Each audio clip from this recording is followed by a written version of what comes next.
A Saudi journalist and expert on China has expressed anticipation for the upcoming First China-Arab Summit, saying that Arab countries welcome more cooperation with China. والصين برأيي يعني أصبحت تفعل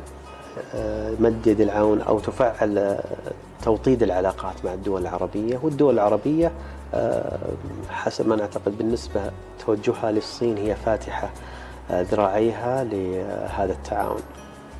The expert also says he hopes Saudi Arabia and China will further strengthen their partnership to create more common interests for people of the two countries. وأعتقد أنه لا يزال هناك الكثير من العلاقات التي راح ستتطور أكثر بين البلدين، والقرب أكثر بين بعضهم، وفيما يتعدى موضوع الاقتصاد وأيضا ثقافيا واجتماعيا أيضا بدأت تكون هناك يعني